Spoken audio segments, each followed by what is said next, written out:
My name is Gavin Singh. I am the rhythm guitarist, sometimes lead guitarist for Feed the Flames, and co-founder of the band. I've been in the band for 9 years. Well, been doing this since I was 15. Yeah.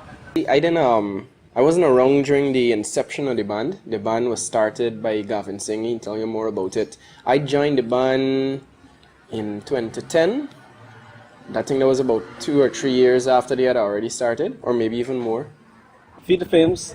Okay, so the former vocalist, who's also Gavin Persaud, me and him, we knew each other since we were 13. We liked a lot of, we listened to a lot of old music, classical music, and what happened, classic rock, I mean. And we just, one day, we just walking in the road, listening to some Black Sabbath. They were doing a show and they needed a vocalist. So they called me. They heard about me. I just started a band as well. I just started playing guitar and stuff and getting into the local rock scene. And they had to get a vocalist for a show. So I went to the band room and we met and we jammed and stuff. That was the first time I was performing actually, really. So I couldn't sing, obviously. I wasn't a vocalist. So I did a show with them and they never called me back. Yeah, we were listening to Black Sabbath. I remember exactly. I remember the street, and we just decided, hey, let's start a band. At that time, I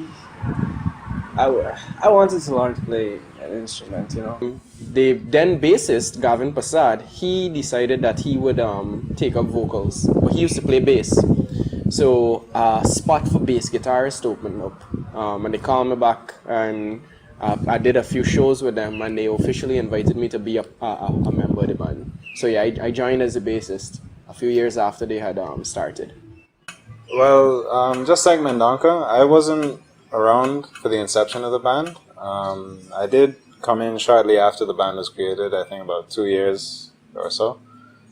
And I had actually met the bassist of Feed the Flames, Gavin Persaud, who's now retired.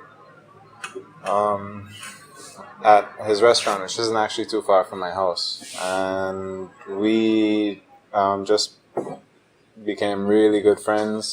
He told me about the band, heard I could play guitar, and from there, the rest is history. We met the drummer through a friend and the first guitarist. So Feed the Flames pick up. Nobody could play anything. Nobody didn't know shit about music before, so we just had a really good jam session, and then from there everything just started rolling for us, you know.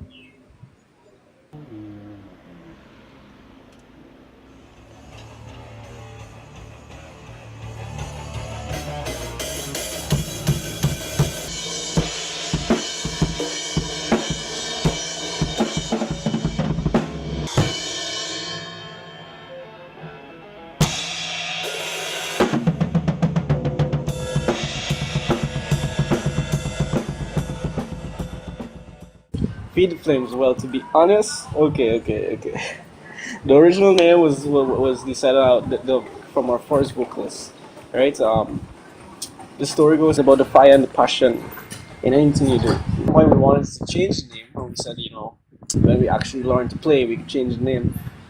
It just stuck, and it actually resonated with what we were doing. We were trying to keep the music alive in Guyana.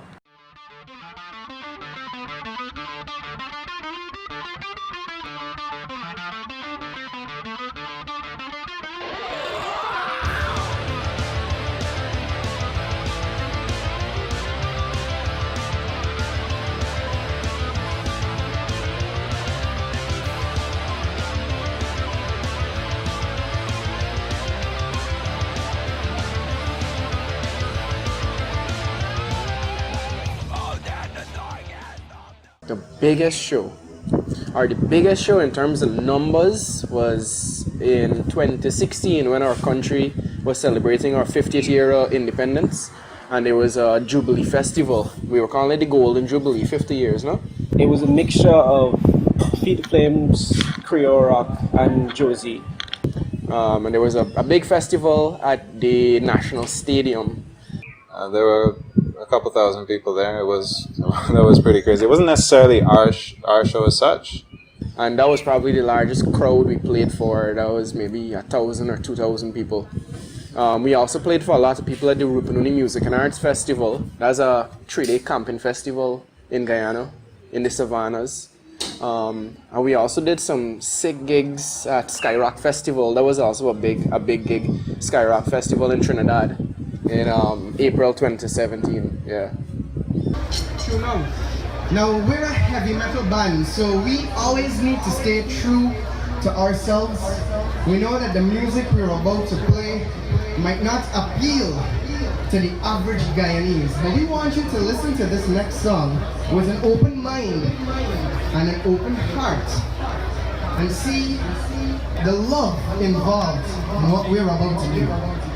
I'd like to invite Gavin Persaud on stage.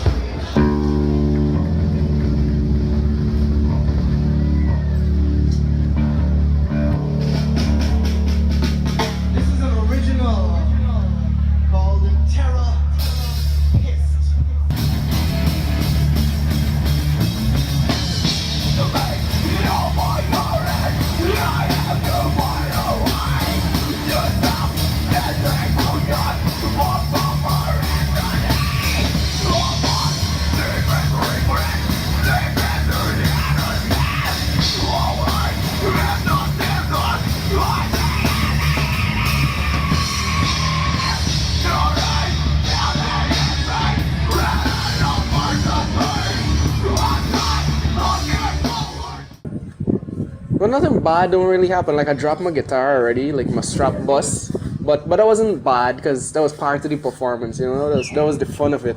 I think one time.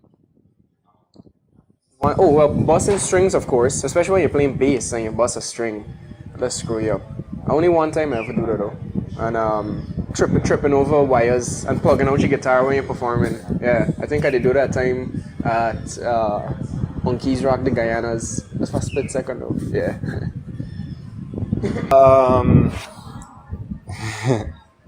I think one of the worst things was probably kicking out my lead from my guitar on stage at it was the Lynchman show, Lynchman versus the World in Trinidad, and a pretty big show. I also started the show completely out of tune because somebody passed my guitar and like just hit my tuning pegs. Just threw the guitar out, and I was completely unaware of it. So I played through almost the whole song with just a completely out of tune guitar, and everyone was just looking at me like, "What the?" It was terrible. Yeah. I had this a young guy. He was trying to sing. So he came on and he was singing, and the mic, if you touch it, or you put your lips touch it, you get in a little slight shock. And my guitar, I could feel something wrong, but I wasn't sure. I ended up having, the guy was singing, he couldn't control the mic. I had a feedback. And so I grabbed my guitar, and the action of pulling him, I closed the circuit. So I was like this for a while. I was telling them, I turned to Bob, the guitarist, he was behind the mixer at the time. I was saying, yo, turn off the mixer. I couldn't speak. And the more I go back, I could feel everything clamping down. And at first, everyone thought it was just a part of the show. Everyone was just sitting looking like, you know, they didn't realize I tried to walk to my amp to kick it away. And, well, barely in time the drummer realized what was happening and shut off. He got up and told Bob, and they shut it off. But at the time, I was this close to passing out when I finished. Yeah, that was horrible. I did not make any. My favorite bands, the Ramones. I am a punk rocker. Yeah? The Ramones, Blink-182, straight up. They probably got me into music, got me playing guitar and stuff. You know, the whole teenage era of your life. Blink-182 and Green Day, Nirvana. For heavy metal, Lamb of God. Really like Lamb of God. The Supernormal band from Trinidad. Yeah, they are one of my favorite bands. Aeons of Disorder from French Guyana. And you know, they got a lot of cool bands from right around the Caribbean that you know, I rather listen to them now than other international bands. Yeah. To start with, you know, like I said, I come from, you know, I guess an older lineage of music. I grew up a lot on Santana, but as the years went by, I got very into Jimi Hendrix. For me, when I started out even playing guitar, I wasn't even listening to that kind of stuff. I was listening to bands like Necrophagist, Dayside, a lot more of the heavier bands, Blind Guardian. There got a few new bands that meant a lot to me. Bands like probably Kill Switch Engage, Slipknot.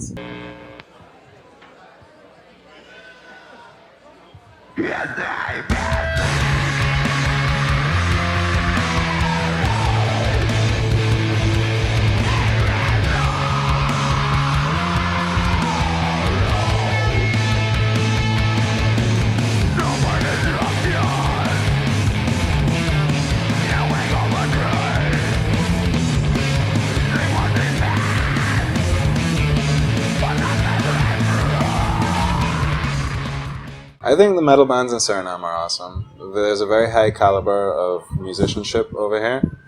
There is a very high standard of sound, and there's a very big community, not only community but support for bands. And Well, I haven't got to sit and listen to everything.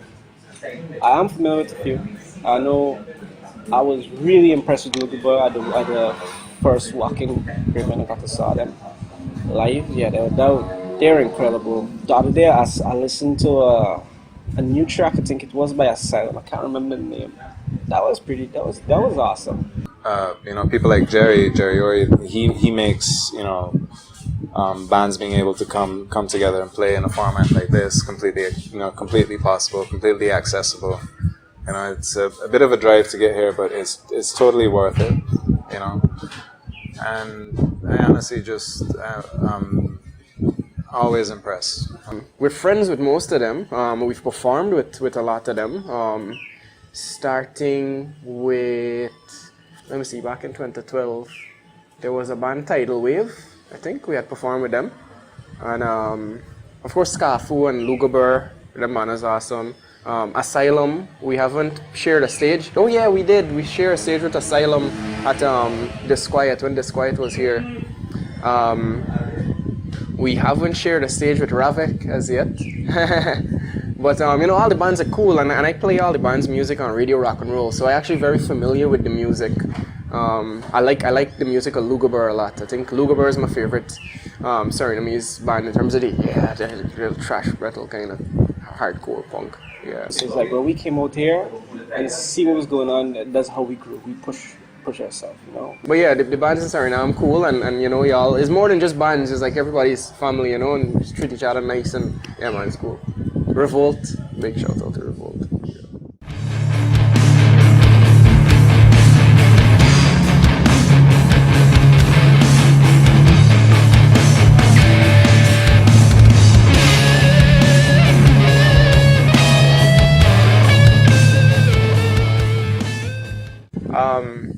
It's very small. It has always been very small.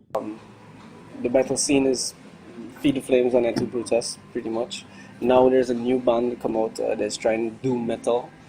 Is actually quite small. I mean, it's only a couple hundred people, but as of recently, a lot of younger kids, I guess, are getting interested.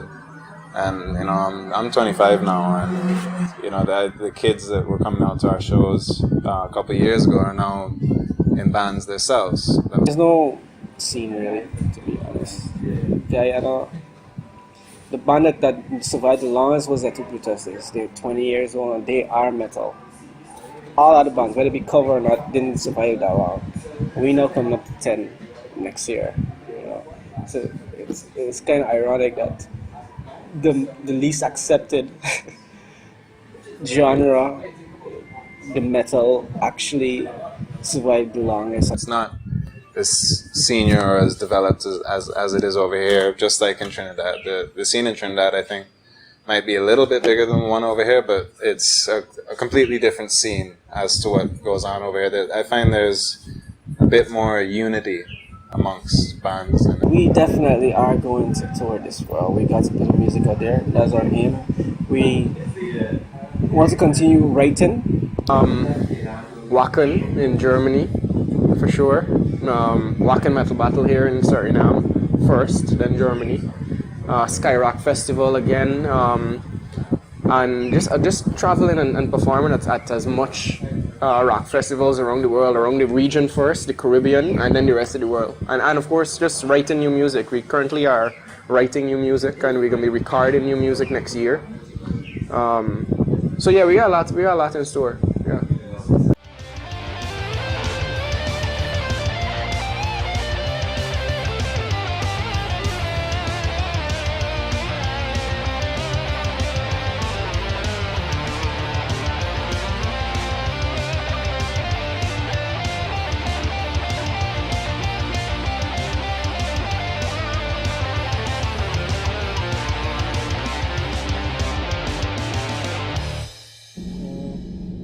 Sick.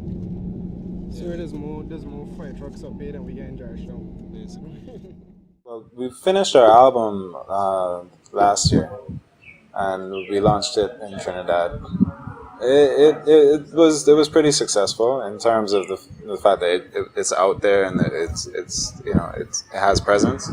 Earlier this year, 2017, we released our debut album, Kike Overall. Kike Overall is this Dutch fort in Guyana. It's a historical landmark. That's why we chose the name, and it means sea overall. So we released our first album this year, 6 original songs. The plan was to, and we did, launch it in Trinidad at Skyrock Festival. It was produced by Martin Manmohan in Trinidad, cool guy. So we went to Skyrock Festival with the intentions of releasing the album there. Technically we launched it, right? But like the shipping got a bit delayed. So our album was shipped to Trinidad on the day we arrived in Trinidad, which was late a Friday. We had to ask our shipping company, because we were traveling to Trinidad, it wouldn't arrive in Guyana as it would arrive in Guyana when we were in Trinidad. So we had to ask the shipping company to ship it, instead of shipping it to Guyana, ship it to Trinidad. So they couldn't ship it until Saturday. So it got to Trinidad on Saturday, but the UPS facility in Trinidad don't open on Saturday. So we couldn't get the album till Monday after Skyrock Festival. But that was all part of the fun. So we didn't actually have the CDs with us when we launched the album, but we did launch our debut album at Skyrock Festival 2017 in Trinidad. In terms of our new album and in terms of what we're going to do, we really just want to keep working with the local scene, not only over here but in Trinidad, and just see where we can fit in and play our role, and hopefully just become one of the bands that just makes the Caribbean scene function. The whole point of doing things like this is to bring bands together and put it in a format that people can not only see the bands, but they have something to talk about. There's something to get excited about. So if we're just another one of those bands that I guess people can come out to a show and enjoy. For us that that's the biggest reward. At the end of the show, at least. People are entertained. We know people, they don't necessarily have to like our music, but at least, they can see that, we're being represented, Guyana is being represented, and that, we are still here and still around and not just going to fall off the map. It's about endurance more for me. It's not about just doing a show or doing this show and that's it. It's about the consistency. It's about each year always being able to go forward, but grow at the same time. And it's not just about big leaps, it's the baby steps. And this I'm not going to call it a baby step, this is a big step for us. But to other people it might not look like that.